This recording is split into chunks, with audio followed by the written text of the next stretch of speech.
At Keeneland, a horse will always be measured in hands. Hands that see, that sense, that speak. Hands that hold our sport to a higher standard, not for our sake, but for theirs, for the love of the horse, for generations to come. A dynasty in motion, reshaping the sport's greatest tradition, channeling the legends of his line and surpassing them. 4 of the last 6 Derby winners carry his genes. A Golden Son, a Horse of the Year. Another chapter written beneath those iconic spires. Derby dreams fulfilled for the titans of our industry. From authentic to sovereignty, a legacy both real and supreme. Into mischief. Founded in 1940, the National Horsemen's Benevolent and Protective Association and its affiliates operate on behalf of thoroughbred racehorse owners, trainers, and backstretch personnel throughout the United States and Canada. Today, there are close to 30,000 owner and trainer members in the United States and Canada focused on a common goal: the betterment of racing on all levels.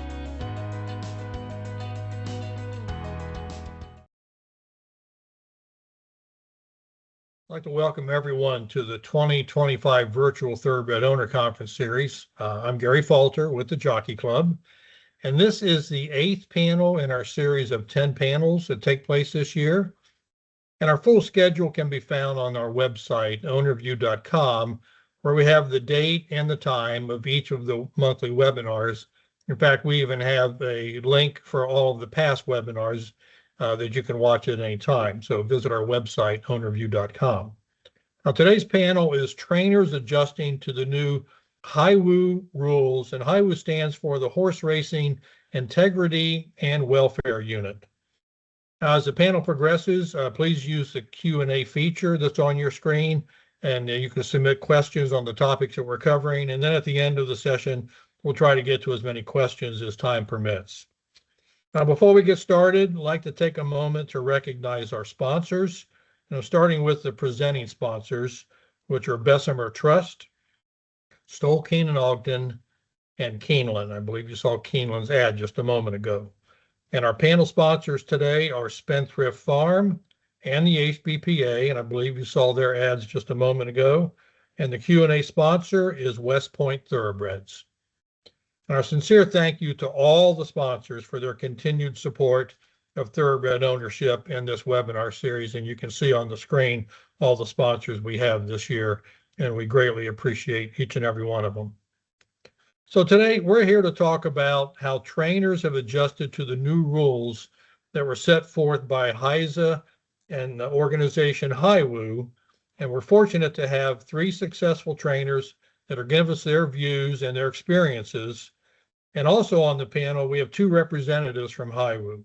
So let's take a moment. I'll introduce the speakers, starting with the trainers. So the trainers on our panel will start off with Kelsey Danner. Welcome, Kelsey. Can we bring her on the screen? There she is. Hi. So Kelsey is the trainer of several recent stakes winners, including Vote No, Brindy, and Run Carson. So well done. Thank you. Next, I'll introduce Mark Cassie. Hi, Mark. Hi. So Mark's a Hall of Fame trainer, and he is the trainer of recent Grade 1 winners Nitrogen, Sandman, and Lacara. And next, I'd like to, great. Next, introduce Ron Moquette. Ron, welcome. There you are.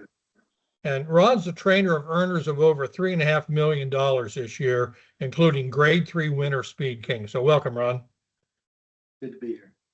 Next, I'd like to introduce our 2 representatives from HIWU, starting with Ben Mosier. Welcome, Ben. There he is. Good afternoon. And Ben is the executive director of HIWU. And certainly last but not least is Dr. Michael Hardy. Welcome, Dr. Hardy. Gary, thanks for the invitation. Appreciate you letting us be here. And he is the acting chief of science with HIWU. So let's get started. I've got some questions that I'm going to propose to the trainers, and trainers just chime in. I'll direct maybe a question to one of you, but I'd like to get your opinions on all these topics. So it's important for owners to understand the changes that you've put in place since the implementation of HIWU's anti-doping and medication control program. I think it's also called the ADMC. Now, these are enforced by HIWU. So trainers, have you made any changes to how you manage your stable as a result of these new rules? So why don't we start with Kelsey? Kelsey, what changes have you made because of these new rules? Do a lot more communication with our employees. So they sign waivers and we explain how contamination, even if it's a prescription drug or over-the-counter medication, how that could transfer to a horse. We use more cameras. Each of my barns have cameras in them, and kind of had always disinfected and things like that, but a little bit more communication with employees to explain how things work and how contamination can transfer. Okay. So Mark, what would you like to add to that? Well, a lot of those, I echo the same as Kelsey. We've gotten where we keep very little and use very little medication whatsoever. My thought is if it's introduced into the barn, then there's always a chance of error. And so, we use a lot of less medication. We're very careful. We have a large stable that runs in 2 countries and 5 different locations. A lot of communication, a lot of making sure everybody is where we know what's happening and good communication. I actually have one lady that oversees and makes sure that everything is done properly. And so it is more work, but it's worth it. And I think we've seen already how HISA and HIWU have made our game better. Okay. So, and the person you just talked about, is that a new position since these rules came about? It is. Her name's Victoria Lancaster. I brought her aboard probably a couple years ago, and she keeps track of everything and stays on top of it. But you never can be too cautious, and she keeps us. Anytime. Obviously, when medications are administered, we make sure they're recorded. We keep track of it. If we have a work, if you do any type of injection, you can't work for 7 days. We have a big chart that I oversee every day, and we make warning signs. This horse cannot breeze until the 7th day, or can't run for 2 weeks. So those are new things that we do. But we jumped on that right from the beginning. And like I said, it's more work, but it's worth it. And I feel like the horses are better off. And that's the most important thing. We all love our horses, and we want them to be as healthy and happy. And we love our sport. My 2 colleagues here are we all feel the same way. We love our sport, and we're trying to do what's best for it. Okay. So Ron, how are things changed in your barn? Well, there's certain things that we used to do in the barn that no longer is a possibility. I will not castrate a horse in the barn anymore. If the horse has to be castrated or a situation like that, he goes to a different spot. I don't want to take a shot. It's we're worried about contamination. I've got signs hanging up everywhere to constantly remind all the help and everyone what's at stake and what used to be something we wouldn't worry about, but now we need to pay closer attention to. I think one thing about being a thoroughbred trainer the last 25 years is you're used to change. We can adapt. One year this is legal, the next year it's banned. We're okay with it. Just tell us the rules, and we're kind of a hardy group. If you just let us know what you expect. The majority of us can work our way around getting Okay. everything we want done to our horses properly and provide them the care. And now we're just doing a little bit of different strategy and things. Okay. Well, it sounds like communication is really key to a lot of this with the staff and with the organizations that are overseeing things. So Ron, that does segue well into my next question. You talked about signage. So can you guys give the audience an idea of what signage you have in the barn area? And also talk about what are your policies for owners and guests to visit the barn area? Have you put some practices in place? What do you do to minimize the risk of exposing your horses to prohibitive substances? So Ron, why don't you start with that one? Well, one is HISA made some barn signs, and so did the HPBA at Arkansas. So what we did is we took them and we made our own sign. We made one in Spanish, one in English, and then the deal is whenever you get hired for us or you've been gone for a little bit, we go through it and reiterate the rules and the changes and stuff. And we're a little bit more, I think everyone is, they're a little bit more cautious about someone coming in, feeding a peppermint or visiting anytime near race day. You want to make sure that the owners and friends of the owners get a chance to see and pet their horses. They deserve that. It's theirs. But at the same time, we got to be very careful to make sure there's not a threat of cross-contamination with the many drugs that maybe they're taking that they don't understand, or they think that I took my heart pill, but they don't realize that heart pill could very well cross-contaminate if you're not careful, if there's certain instances come into play. So you just make sure you're a lot more cautious and kind of pay close attention, which I think many of my colleagues already were, but now it's super prevalent. Okay. So Mark, the signage that you guys have in the barn, what are some of the messages on those signs? I mean, what's it trying to tell people who visit your barn or work in your barn? What's actually on the signage? Well, as Ron said, I guess we took some of what was put out there and we used that.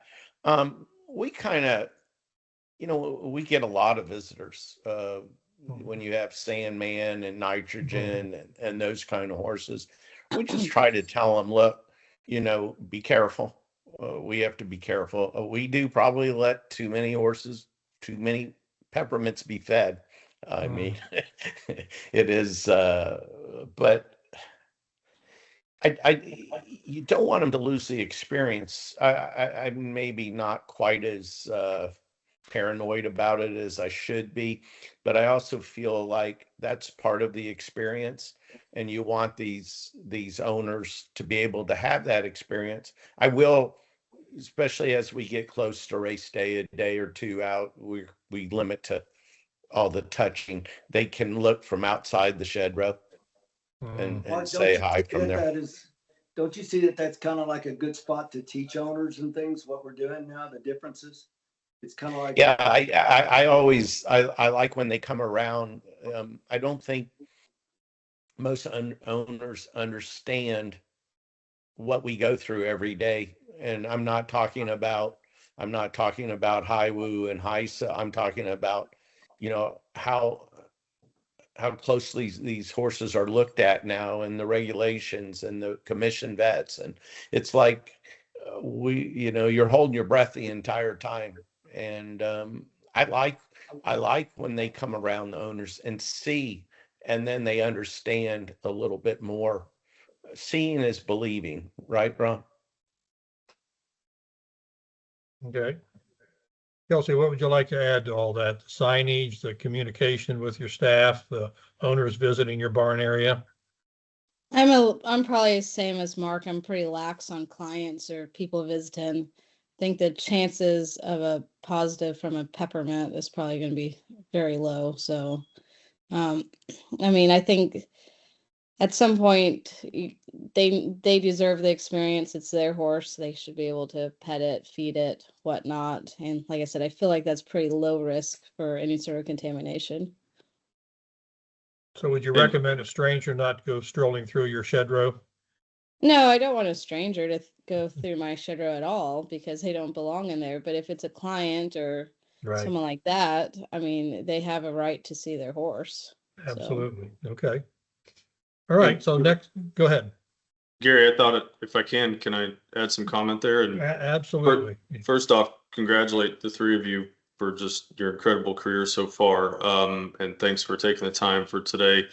Ron made me remember, I got the pleasure of meeting you and walking through your shed row early on in this process, and quite honestly seeing the signs that you had up even before, right, the ADMC program came into effect. So, I appreciate that, you've always taken considerable care with your business, and I know Kelsey and Mark, you do the same. I just wanted to reiterate too that, we talk about these rules and the implementation of these rules now uniform across all tracks, all jurisdictions under HIWU jurisdiction, and that, we also have to follow these rules on how we proceed through these processes. And so that's something to continue to point out too, that there's not, a lot of discretion in these rules when it comes to a controlled medication violation. Many of the standards have been in place in terms of screening limits, well before HISA and HIWU were adopted from the ARCI model rules. So I think, not to jump ahead to potential question there, but I think, just wanted to kind of talk about that. And I certainly appreciate that you all have taken, extreme care, extreme measures on managing your business. So. Okay, well, that does segue well into my next question for the trainer. So for many years, the industry, we struggled with a lot of different state by state medication rules. And with the HIWU, we finally have uniform medication policy. So how has this helped you as a trainer know what controlled medications you could administer and when you could administer them, and regardless of where you're racing? So has the ADMC program given you more confidence in a level playing field? And I remember a trainer saying once, it might have been Kenny McPeak, saying, you almost have to be a chemist to understand all these various medication rules and withdrawal times. So what has this done for you as a trainer, having these uniform medication policies? Mark? I love it, Gary. I mean, it is, at least we have the same rules everywhere. It used to be crazy. I've been doing this for a long time, a lot longer than my two colleagues. 47 years I've been doing this, and it's amazing. I can remember when I first started training in Kentucky, it was anything went. And, I get pretty frustrated. And I actually got frustrated with Ron, I believe, at one point, where they say, so much has been said, oh, the horses aren't as tough as they used to be. I find that to be nonsense. We 45 years ago, like I said, we could use all different kinds of medication. There were horses running that shouldn't be running, horses that would never get to run now. But back to your question, it's so nice knowing if we're running in New York, you're talking to a guy that runs in New York, Kentucky, Florida, Toronto, Colonial Downs, so Virginia, everywhere. And it's nice having the same rules. And without a doubt, those rules have slowed down a lot of questionable trainers. You can kind of look and see how things have changed. Good. Yeah. So Kelsey, do you feel it's leveled the playing field? yeah, it's leveled it. I mean, there's always work to do, but Right. yes. And the same medication rules throughout the states it's way easier on shipping. And I ship a lot, run a lot of different places, and it does make it seamless. So, Okay. Ron, what would you like to add to that? Well, I think that for me, uniformity has always been a thing. Even as a member of the HPBA, we've all wanted uniformity by any mechanism we could get. I think it makes life easier for everyone to know exactly what the rules are. and it shouldn't matter when we go across state lines. I think that overall, as long as we have a standard set of rules and we keep evolving to try to keep the integrity of the sport and to try to, remove some of the, what I think is overkill or overreach, but keep on bringing in new ways that could keep the integrity good by letting the horse that was trained the best and or is the best horse win is always going to be the best outcome for the sport. Okay. Gary, if I may add, Yes. even prior to my role with HIWU as a regulatory veterinarian working on the backside of the racetrack for 15 plus years, especially in the Midwest, one of the most frequently asked questions to regulatory veterinarians in their day-to-day role by horsemen, especially those that ship in, are questions asked regarding medication regulations and rules in one state versus the other, or when they're taking a horse from Indiana to Ohio or Kentucky, vice versa. It doesn't matter, but I would say one of the most commonly asked questions were medication specific questions and how those medications are regulated when shipping a horse from one jurisdiction to another. And so one of the major challenges within the industry, and I think this program has certainly helped alleviate a lot of those questions, especially for the horsemen that do ship a lot of horses into other racing jurisdictions, and been very helpful that way for sure. Okay, good to know, especially working on the backside for so many years. So let's a couple of questions for Ben and Dr. Hardy. So from your point of view, your experience, what's been the most challenging adjustments for covered persons such as trainers, vets, racing officials, and owners as a result of the implementation of the ADMC program? So what's been your biggest challenges? I think for us, the biggest challenge and ongoing challenge is education on the rules and the processes within the rules. I think we're always trying to explore new avenues to help educate, to get in front of horsemen, realizing that everyone learns differently. We've taken a lot of different approaches, whether it's, one page questionnaires on our website, or, very short videos such as you would see on social media, Instagram, TikTok like videos. We've been working on creating those. And so we're just, always asking, what can we do to help with the education of this program? Michael, anything to add there? No, I think even prior to my role with RMTC and HIWU, as a regulatory veterinarian during the onset of the ADMC program, I think there was a lot of efforts utilizing allies and resources on tracks to help educate. There was a lot of dialogue back and forth early in the program between the regulatory veterinarians helping administer the program, even at the state level. A lot of questions we had that we were asking for our own benefit that in turn we were using as educational opportunities to educate the horsemen on our backsides working through. And so I think the other challenge is to your point, how do individual trainers or horsemen's consume the information? How do we get it in front of them so they recognize the information and understand it? And so I think it's probably a revolving challenge, and certainly would welcome the feedback from you all in this group and other horsemen on how what you consider effective ways to get new or recycled information in front of people so there's better understanding as to the rules. That's a great question. So trainers, what have you taken advantage of in the way of training, and what else should be done in a way of educating trainers on the various rules? At this point, I think it's up to them to educate themselves. I mean, it's all out there. I mean, it's on websites. We had manuals handed out. We've watched videos. We've had town halls. We've had HISUG walk around the shed rows. At this point, I mean, Kelsey, you and I stand on the rail together sometimes.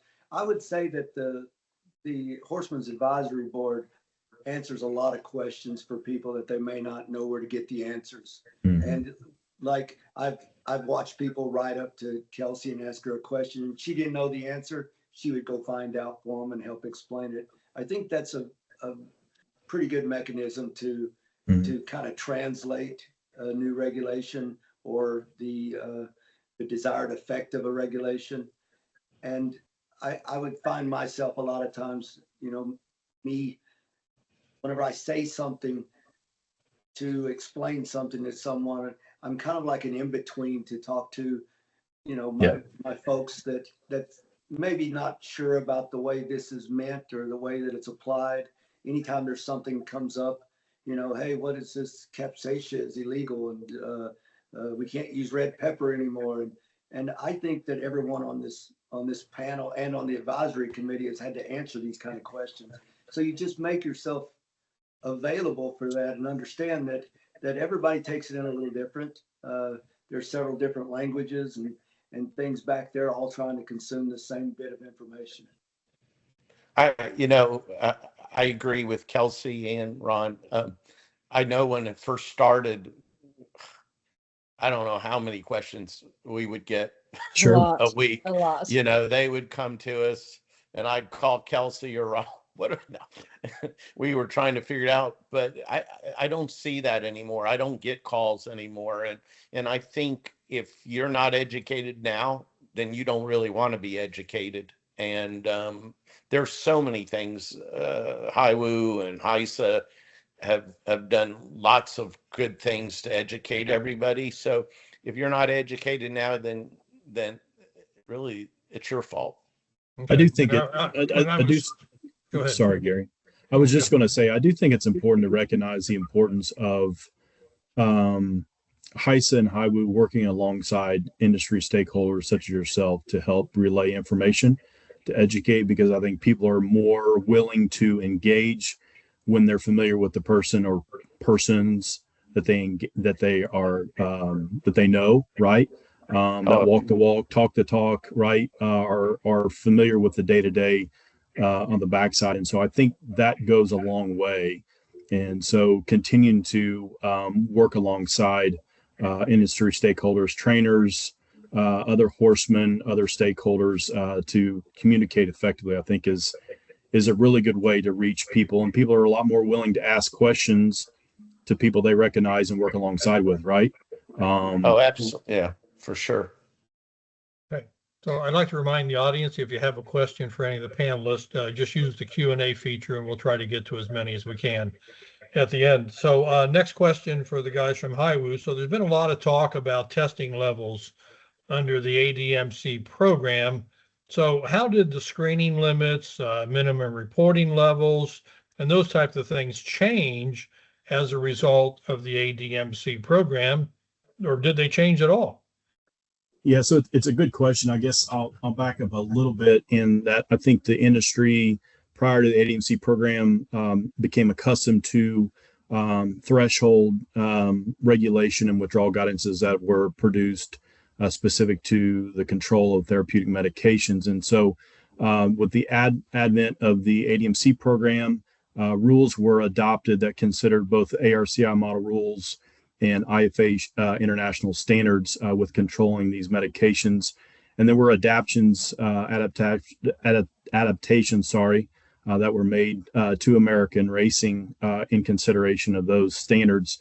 As a result of transitioning our nomenclature regarding detection limits of controlled medications and banned substances using screening limits, which are internationally recognized, and minimum reporting levels.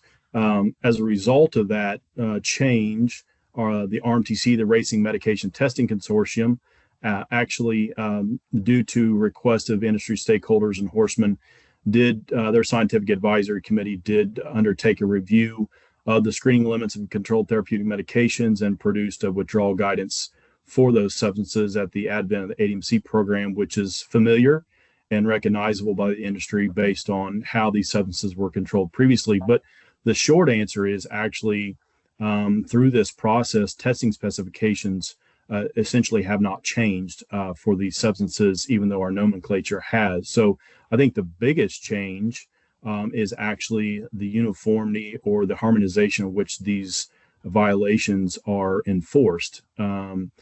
Previously, regulations, the control were specific to each individual state regulatory authority. As we previously discussed, there were differences potentially in how medications were controlled, but also the enforcement of these findings as well. And so I think what we can say is there absolutely has been a change regarding the uniformity in which these substances are controlled and the enforcement of them. Okay, all right. So that kind of segues well into my next question about laboratories. So there's been some publicity about labs losing accreditation. Can owners be confident in the labs that are being used for testing? Yeah, I'll take this one to start, and then ask Michael to fill in, because he does see two sides of this, serving as the RMTC executive director, but also our acting chief of science. So, the RMTC obviously was a accreditation model that existed previously and for quite some time in this industry. And what, on January 1 of 2025, we started the HIWU accreditation model. And even prior to officially launching HIWU accreditation, we worked closely with the RMTC specifically on the performance evaluation of the laboratories that are conducting analysis under the program. So, the core of our program is in a lot of ways about the testing and trusting the testing. We have changed up how we conduct the performance evaluations, and that requires significant testing of these laboratories, meaning checking that they can consistently perform on their analysis requirements and testing specifications. So we do single blind and double blind samples. These are spiked samples, if you will, that go to the laboratory to check that they could detect the substance that they're spiked with or may not be spiked with. Double blinds are actually sent and seen just like a standard post-race test or a vet's list test, so they don't actually know it's a spike sample. We also do quality checks with past sample exchange, meaning like negative samples called negative by one lab then get forwarded on to another laboratory to be double checked to make sure that lab, both labs are testing consistently across the board. Mhm. But probably the biggest change in the HIWU accreditation model now is the fact that we are not only serving as an accreditor of the laboratories, but we also are the sole client for the laboratories. So we get to see how these laboratories perform on a daily basis on all day testing. So not just the check-ins from time to time on the performance samples. So yes, I think the trainers and owners and all horsemen should absolutely trust the laboratories. Michael, anything else to add there? Yeah, I would just say, the RMTC's laboratory accreditation program and other laboratory accreditation programs that these laboratories have to adhere to in order to test race samples, biological samples, are a good example of the robust accreditation or requirements for the laboratories. But there's not the day-to-day interaction with the laboratories, meaning these accreditation bodies are not involved with the client contractual agreements with each racing jurisdiction.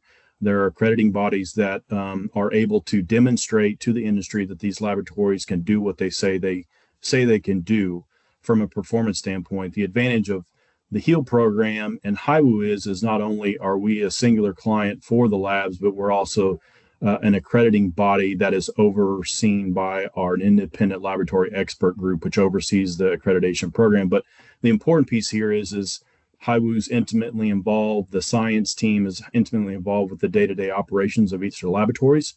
And so we have intimate knowledge in the performance of the laboratories, contractual expectations and obligations of laboratories. And because of that, we're also able to collaborate with sharing of intelligence, whether it's related to potentially emerging doping threats sharing of testing methodologies between laboratories to improve detection methods for certain substances, and also a lot of educational and research information that's shared among the laboratories outside of some of the performance expectations regarding how we spot check labs and their performance and their capabilities to meet our expectations. So it's a robust program that's built on a really good template and foundation that pre-existed with the RMTC and continues to be collaboration there as well. So absolutely agree with Ben's comments that the industry should be absolutely accustomed to and confident in the ability of the laboratories to do the work. Okay, good to know. Very good to know. So let's jump back to the trainers with a couple of questions. So I think, Mark, you had hit on this briefly, but can you guys talk about how have scheduling workouts and even entries changed since the new HIWU rules have been implemented? I mean, has anything changed in how you schedule workouts or even the entries for horses? Mark, Oh, absolutely. Absolutely. Can you hear me? Yeah, yep. Yeah, absolutely. Things have changed. So many places now we're going we're entering 7 days out.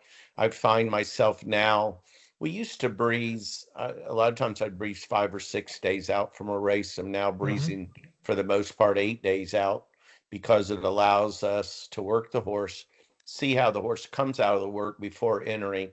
I find I hate letting an owner down entering a horse and then having to scratch them. And that's only part of the problem. Then if we're somewhere where it's big fields, we scratch, we lose our date, and now that horse isn't going to get to run for a month. I've found myself, look, we can't medicate these horses like we used to. And so for that reason, I tend to be a little easier on my horses as well going into the race. And look, it's worked good for me. We're having, I've changed a lot of things in the last few years, by the way, the medications have happened, and we're having the best year we've ever had. We've I think going into this year, the most we'd ever won, and it was 7 or 8 years ago, was 17.8 million. And we're close to approaching 20 million this year. And so it hasn't success. It hasn't slowed them down, but I definitely have trained my horses differently now than I did before. Okay, Ron, how's your training routine changed as far as workouts and entering horses? I wouldn't say it's changed that much. You just wake up every day and do what's best for your horse, regardless of the situation. I mean, like I said, we were doing different things before HISA and HIWU, and whenever they moved the entry day out, we all adjusted for the entry day. And like Mark said, we've adjusted our breathing time sometimes, and we've adjusted how we come to a race once you get in the body of a race. But other than that, not a lot has changed as far as like that has to do with HISA and HIWU. It has to do more with how you bring each horse individually to the races, given all the changes. So overall, I think that you just, as any trainer, you wake up and have a plan, and then you do whatever the horse says to do in the stall. Okay, Kelsey, anything you'd like to add? No, mine's pretty much about the same. I think the entry schedule probably has changed when we breeze more than anything, not so much HIWU or HISA. If you inject a lot, you obviously have to pay attention on the 7 days and 2 weeks on entry and stuff like that. Okay. So let's talk about stable hygiene. You guys mentioned a little bit about that early on, such as feeding, watering, who can handle each horse. Has any of that changed? We had a trainer on last year that talked about only the trainer and the assistant trainer distributes any feed, hay, or water. The grooms don't do any of that. I mean, how does that work in your barn? I mean, how do you manage and oversee that so you don't have, contamination if a person handles the feed and whatnot. So Mark or Kelsey, Kelsey, why don't you start? How do you handle just the feeding of the horses? I mean, my foreman and assistants feed. Okay. So I don't, grooms obviously give them hay, alfalfa, water. Mhm. That really hasn't changed. I've never put anything in a feed tub that could get a bad test. That was before HISA, still the same after HISA. So like I said, that sort of thing doesn't really change too much. Okay. Mark or Ron, any changes in your barns from that respect? I'm kind of with Kelsey. We have foremans and assistants that feed. We just don't keep medication around that can go in there. If there is a medication to be given, it has to be given by one of our assistants. It can't be given by anybody else. But I just and this didn't just start through, as Kelsey said, this didn't start with HISA and HIWU. This has been this way for a long time. So much has been said about the regulations. They're tougher, this and that. We've been dealing with this, as I said, I've been doing it 47 years. We've always had to play by rules and regulations. So that hasn't changed. And so I haven't really changed a whole lot of what I've done. We just make sure, and I would have done it before HIWU or HISA. If there's a medication to be given, it's given by one of our assistants. Okay. Ron, anything you want to add to that? Pretty much everything the same. The one thing that I can say is that's been a little different is we've actually been that anal group of people that will actually wash where a horse's mouth is going to go when you ship into a stall. The reason is at the end of the day, we're responsible, and we like to think that there isn't anything, but at the same time, if you put a horse on a van and they just got through unloading a horse that just ran a week ago or something, and they give that horse ACE and he licks the wall, you don't want to be exposed to that stuff. So we take extra precautions that, but as far as that stuff goes, it's pretty much, business as usual. Okay.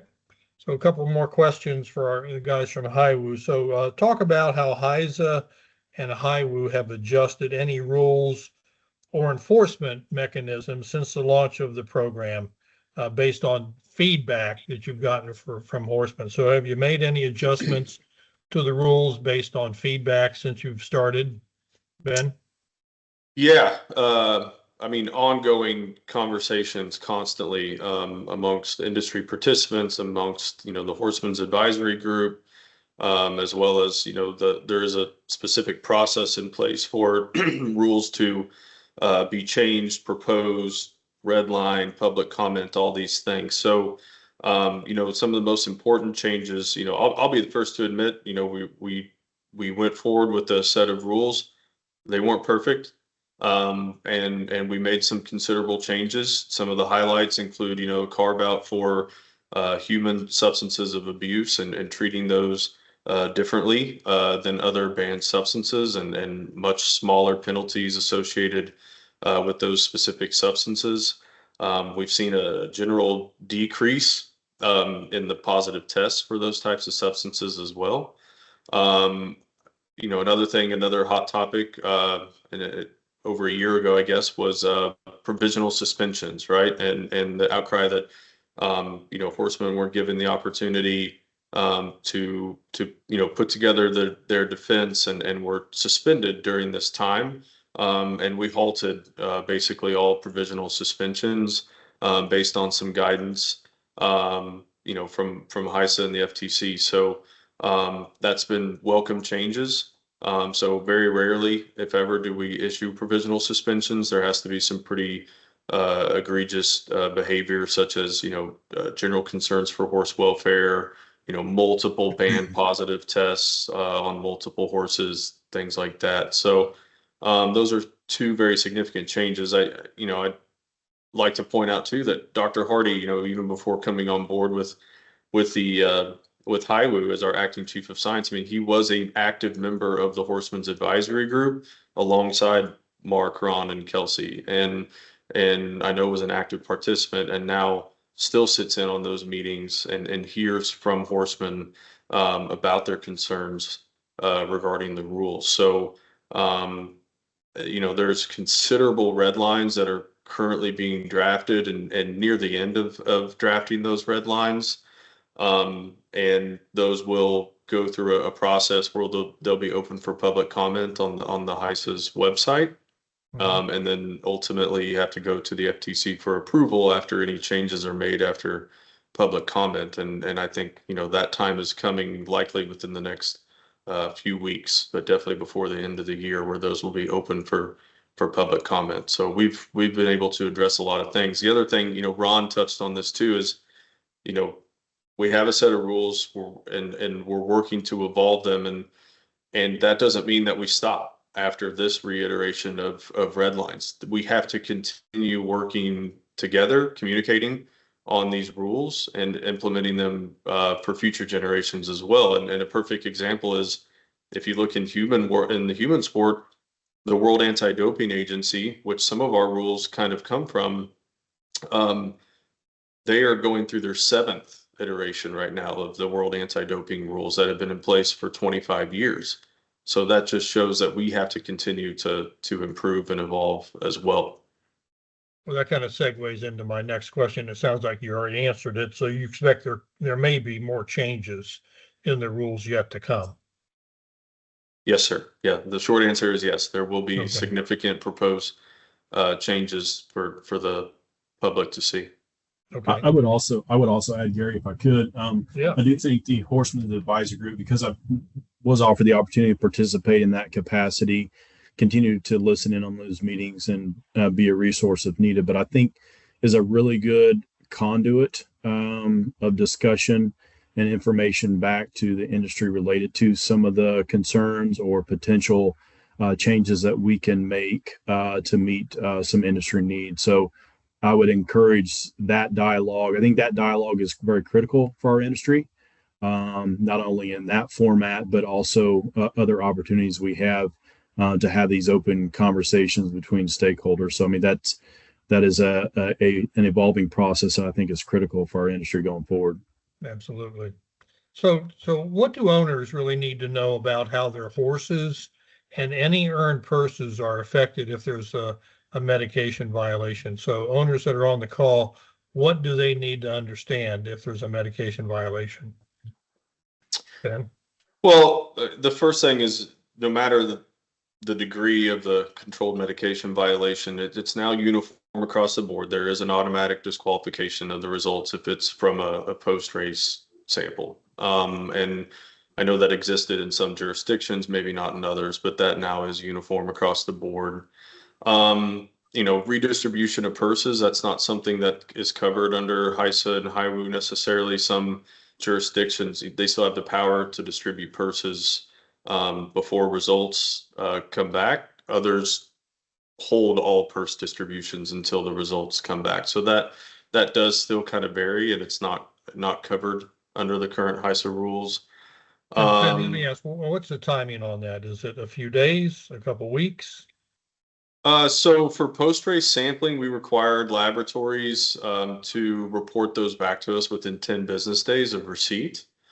So, if you add in some shipping time on the front end, and, potential weekends or holidays, not every lab's working every day of the year, it could end up being a couple weeks at most, in terms of actual calendar days. And then overall, we report any positives. We clear results directly with the jurisdictions and racetrack offices to make sure they understand that results are cleared. And if their process is to hold purse distributions until they're all clear, that's when they will release the purses. And if there is a potential violation, we also let those jurisdictions know that, there's a hold on that day or that specific race, depending on the circumstances. Hey, Ben, I have a follow-up question for you for that. What percentage of tests come back with a possible violation? So overall, I mean, this is the largest anti-doping program in the entire world as a single anti-doping programs, no matter the sport. So, and I think it's, a positive to say that our positivity rate is less than 0.5% across the board for all positive tests, right? In general, now that we're 2.5 years into this, we average, I would say, 80% of positive tests are for controlled medication violations, and we run about 20% for banned substances, right? Those are the more harsher penalties, substances that should never be in a horse. So, and we have these very two distinct subsets, right, within our rules and controlled medication violations. And this is something that we try to continue to talk about. The penalties associated with them, while still penalties, they're far less than a banned substance, and they are meant to be perceived not as doping, not as cheating. They are, typically a mistake of some type, and I think the associated penalties with those address that, or try to address that. And maybe we need to do a better job with that. But so by and large, everyone is racing very, very clean. So since this is geared towards owners, this panel, I think we deal with a lot of negativity. If somebody gets an overage or an exposure or positive or whatever, this is, I would say, we're a pretty clean sport for the overall. And I would think that you would agree with that percentage. I mean, obviously we want to keep getting it cleaner and cleaner and hopefully get it perfect. But I want owners to understand that I don't believe you're getting cheated like Twitter or Facebook will tell you are. And I believe for the most part, when you see a positive, a lot of times it's from an accidental overage or an exposure.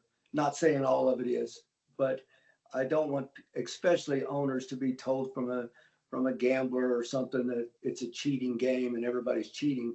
I frankly, with my experience, I've only been in it 28 years, which is like a third of Mark's time. But I can tell you, this is the cleanest I've ever been involved with the sport, which was already fairly clean. And I think that we really need to work on letting people know the good work that the regulators and the horsemen are doing, and that you can get in the game and feel like you're getting a good shot at getting a true evaluation of what your horse is in competition level. I think that's exactly right, Ron. I mean, it's by and large, everyone is trying to do the right thing. You all have stepped up in general, and taking these new rules seriously. And overall, it is a very clean sport in my opinion, based on the violation percentages. And you look at the total volume, of horses tested across the U.S. I mean, it is.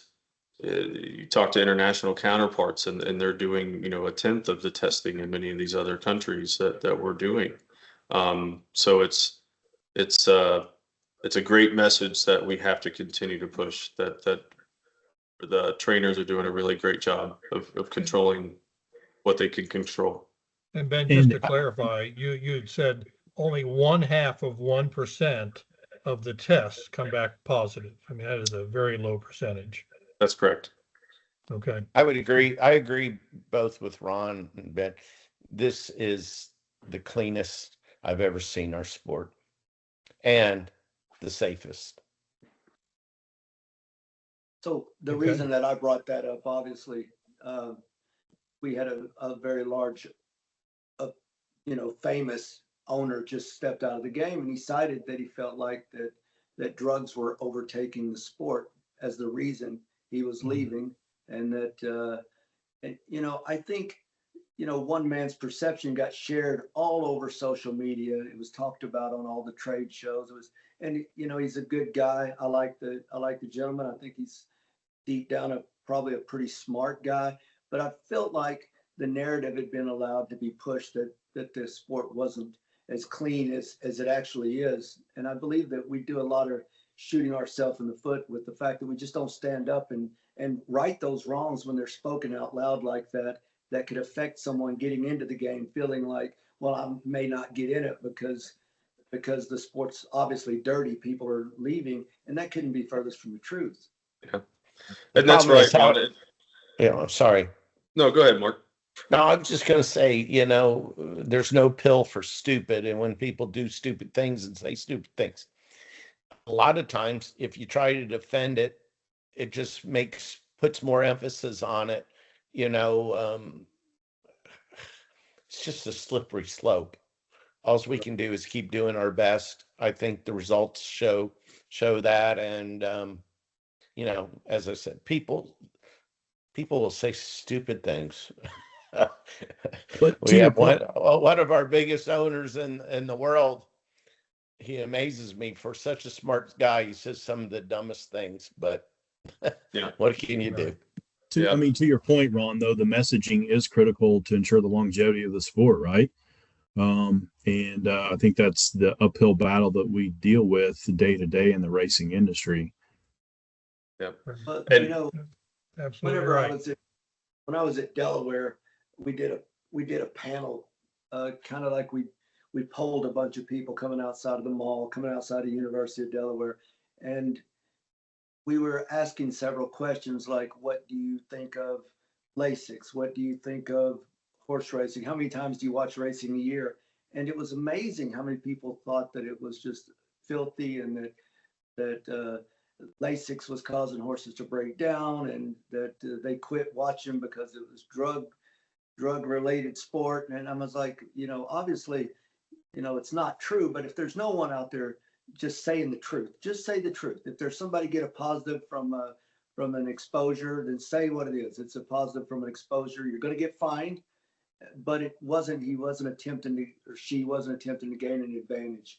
Let's not allow the narrative to be pushed, falsely, that puts a bad, unnecessary, false light onto the sport or the people playing in it or regulating it. Yeah. Okay, I've got a couple more questions for the panelists, and then we're going to go to the Q&A from the audience. So we've been almost at this for an hour, and I know we can keep going on. So why don't I get to these next two questions, and then we'll go to the audience. So for the trainers, we'll start off with you. If you could propose one rule change for the ADMC program that you think would improve the program, what would that be? Let's start with Ron. Okay, Ron? Well, first, I would like some up-to-date in-industry studies of level of effect.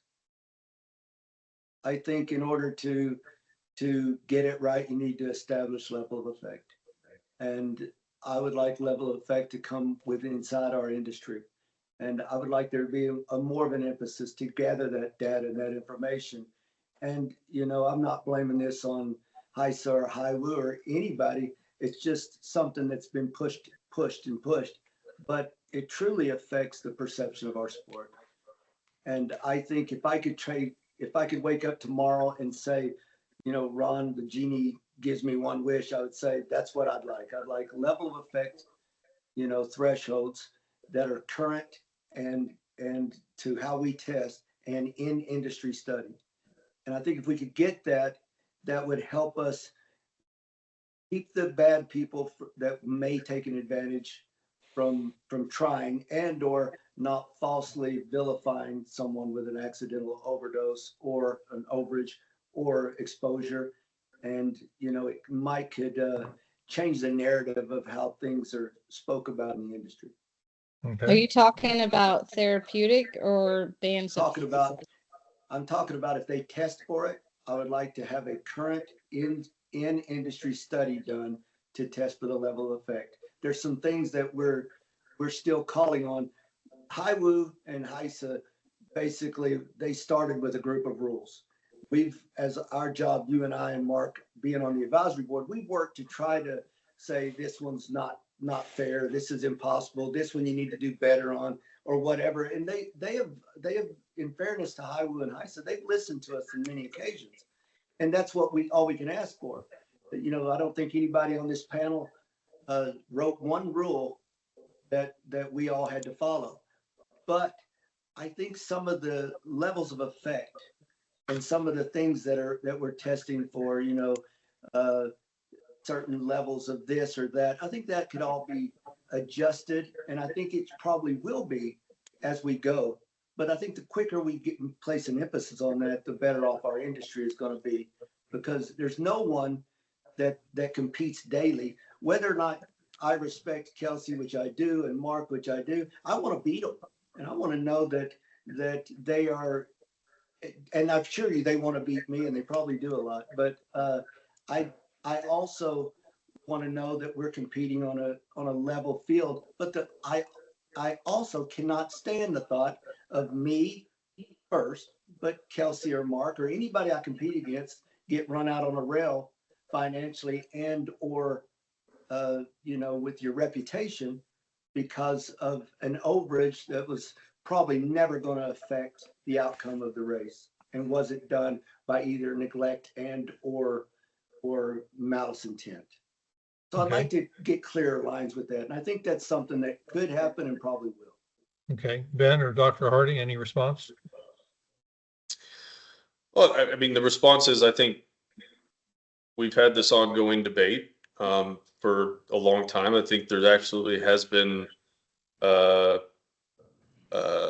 acknowledgement in certain classifications of the prohibited list. I think we've seen, I'm sure you're talking about, Ron, specifically, human substances of abuse or human medications that are typically identified as potential for inadvertent exposure in the environment.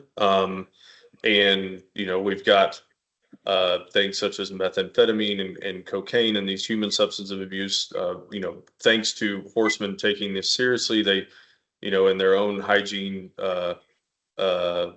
practices, we've seen those positives go well down, but we've also adopted and looked at new rules. The piece we battle, I think, is, what are we talking about in effect? Is it just performance effect or is it a welfare effect? And how do you measure that? And I think I don't mean that to get into a healthy debate with you. I think that's just the question, right? Of where, what does that mean? Welfare versus performance and all the above. And I'm not saying that we don't have work to do on looking at these substances. I do think that, in terms of screening limits for very common use controlled medications, those screening limits are adopted from administrative studies done by our best laboratories and published data. So we're probably talking about the latter of the substances that have come up. Metformin, another one, right, that people have talked about in the past. There was a study done that it's near the end of that study, and we're just waiting on peer-reviewed publication for some information there to be shared with the RMTC. So hopefully we are able to act on that very soon, depending on what that looks like. So things are being done. It's just, I get it. Okay. So I don't, Michael, if you had anything else to add there. No, I don't. All right. Great point, Ron. Ben, appreciate your response. We're kind of running over now. We've got some questions in the Q&A, so I think I'm going to wrap up my questions there. So that kind of wraps up our panel discussion. So we're going to move to the Q&A session. And while I go through some of those questions, we're going to hear from our sponsor, West Point Thoroughbreds, and then we'll be right back.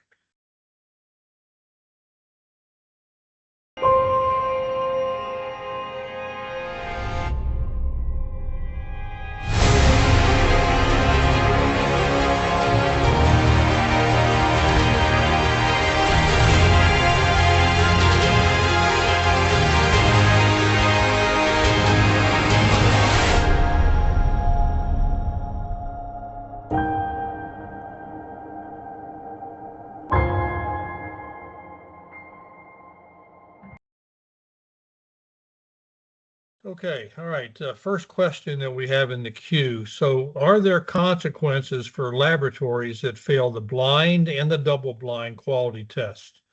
Are the lab failure rates published? So Ron or Michael or yeah, Ben? so the single blind and the double blind program is one tool or component of their accreditation requirements, both of the RMTC and also the HIWU accreditation.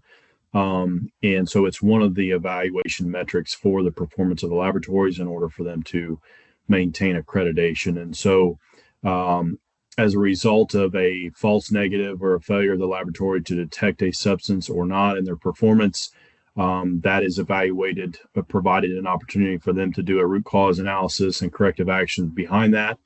And then that performance is evaluated by an independent laboratory expert group and will determine how that affects their accreditation. And certainly there have been cases where it has affected performance related to that has affected laboratories' accreditation, whether that be a suspension or revoking their accreditation with either the RMTC program or a HIWU program. So, yeah, so those are just one of, and probably one of the most impactful pieces of evaluating the laboratory's performance, because there are expectations set for the laboratories regarding their performance, substances they are required to detect and at certain levels. So, okay. Next question: are all states, racetracks, and commissions abiding by the new rules? In general, yes. I mean, from a HIWU standpoint, I mean that a HISA and HIWU standpoint, we work closely with many of the racing commissions on sample collection on a daily basis. I think on the racetrack safety side, which is not part of today's discussion, that's really HISA's territory. They do work even closer with the racing commissions and tracks. So I would have to leave that to further the answer on that side of things. But I don't know if the trainers, if you all have anything to add there. Well, just remember, like, not all states are under HISA or HIWU, so that's valid Texas, point. West Kelsey. Virginia, West Virginia, Louisiana. So Okay, all right. I think that's the point that the question was trying to bring out. Are there states that are not? So, yeah. Okay, here's a great question. Receiving barns are like a revolving door with many horses moving in and out daily. So are receiving barns impacting trainers and their horses as it relates to testing? So when you ship into a racetrack, trainers, how do you handle the whole receiving barn? So Ben, go ahead, Kelsey. Ben, you had gave us a percentage of the tests that came from receiving barn. It was really small on ship-in positives. It was a while ago, but it was like maybe like 0.08% or something of positives. Very small.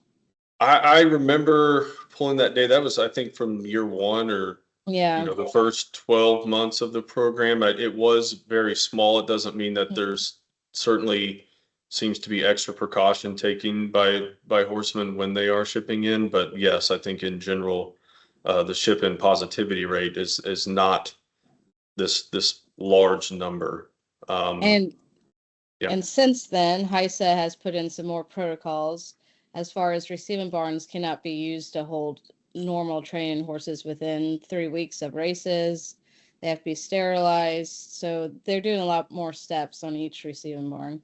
Obviously, Yeah. it varies from track to track on how effective, but Yeah, overall, there's a lot of measures going into yeah. checking these receiving barns. Even when we can, HIWU investigators are peeking in to double check to make sure that those are being properly cleaned. So I think it's I know it's been a point of concern and working to address it. Okay. Actually, what I was go going to ahead. say was that I served on a panel for the HISA Advisory Committee about that. And it just, kind of addressing some changes that needed to be made and to come up with a protocol. And also, so obviously there's been some thought put into that from a horsemanship standpoint. They've tried to work with us to mitigate risk of exposure. Like Kelsey said, I'll add to it that most jurisdictions you ship into are only used as receiving barns now. instead of it being a dual purpose barn. And where I go to every year, Oakland, they've torn down their receiving barn and building a brand new one to make it to where it's simply made for receiving barn, and not big enough to where it could be, we shove 15 horses there until we find a spot to put them, that kind of stuff. So, fact of the matter is that receiving barns need to be at the utmost cleanliness, and some medications that are allowed in regular barns that are approved therapeutic medications should not ever be in a receiving barn. So they've done a lot of work with that. Good. All right. Good response. Next question. How are you dealing with the slow process of the Federal Trade Commission, the FTC, but not the red line rules awaiting approval not benefit horsemen? So, Ben, would you like to take that?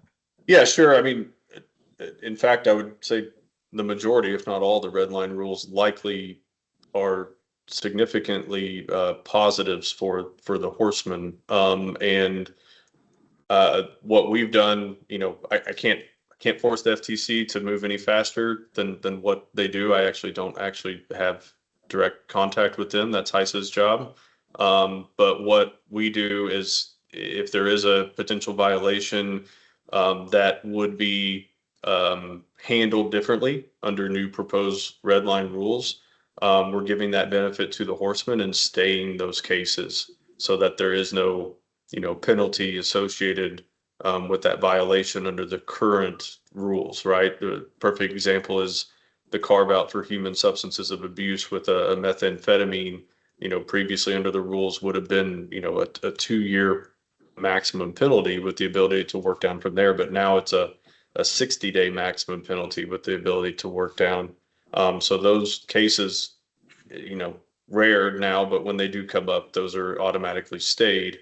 So there is no penalty for the horsemen until the new rules go into play, and then they can go through the proper adjudication process after the new rules are in place. Okay. One more question just came through. How can trainers appeal a violation, or assume they can appeal it? Yes, of course they can. So there's a process, if a trainer is notified of a potential violation, whether it be controlled medication or an anti-doping or banned substance violation, there's a set of days that they have to number one, respond to the notice. They're given the right for the B sample or the split sample analysis. And then after that is completed, assuming they do it, they can ask for a hearing through an independent arbitration process. There's 2 different panels set up for the 2 different types of violations. So one's called the IAP, the Internal Adjudication Panel. These are mainly working stewards from the industry that hear the cases, and these are for controlled violations. So they can request that process. If it's a banned substance, there's a different set of arbitrators called the arbitral body, and they can go through that process and request the hearing. Good reminder as well that HISA has set up a pro bono system to make sure that all horsemen are given the opportunity to go through that arbitration with representation. But it doesn't stop there. After the arbitration process is over and there is a decision, then the horseman can appeal that decision if they like to an administrative law judge with the FTC, and then also appeal from there to the FTC directly. Okay. One last question.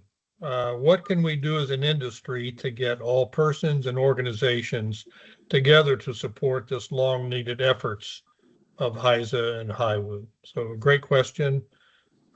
Trainers, Mark, what can we do as an industry to bring everyone together? I mean, I think we are coming together. It's getting there. I think I sit there and I listen. I heard what Ben was saying. I know we sat on panels, and one thing I've always said is, look, they listen, and there's always constantly going to be changes. I really don't know a lot more we can do to come together. We're trying. Uh, our world needs to come together, and it's not working so well. So it may be impossible. But I will say, my experience with HISA and HIWU, if you go to them, they will try to do what's best. And as Ben had said earlier, it's not that simple, because there's laws and there's rules that we have to go by, and they're not easily changed. And so you have to understand that. You don't know how many times I had Lisa say to me, I said, "Why can't we do this?" She goes, "Mark, we can't. It's not that simple." And but we're always trying to be better. I found it interesting what Ben said. The international 7 times they've had changes. Right. We're on our second. If you stand still, you get run over. So we always have to be better. And it's my experience that HISA and HIWU understand that and are trying to get better and are being better. So I have nothing but positives to say for them. Great. Ben, Michael, you want to put a bow around that? I would just add to Mark's comments and other comments that Ron and others have made. I do think it's important. This is a great example of the importance of how we move forward as an industry, and that's having these open dialogues and communications, constantly engaging, not only with HISA and HIWU staff directly, but other conduits of information and dialogue, such as those that are represented here on this committee that serve in other capacities through the Horsemen's Advisory Group or otherwise, because these folks are willing to volunteer their time for improvement, for the longevity of the industry. And so I think we have to continue to do this. I think we'll step forward in a positive direction.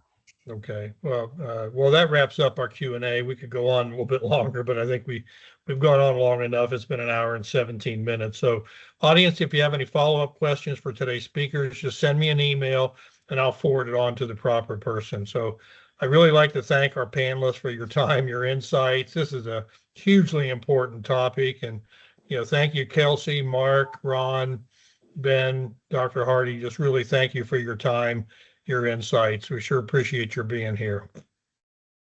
Thank you. Thanks, everybody. Thanks for having me. I'd really like to thank the audience for being here, and to all owners for investing in our sport. So we have many, many stakeholders in our industry, but it's always been my thoughts that owners are the most important and needed participants. So thank you, owners, for being involved in this industry. So we'll be back in November with another online webinar. So until then, enjoy the upcoming Breeders' Cup World Championship. Stay safe. And we hope you visit the Winner's Circle and you visit it often. Thanks, everyone. We'll see you next time.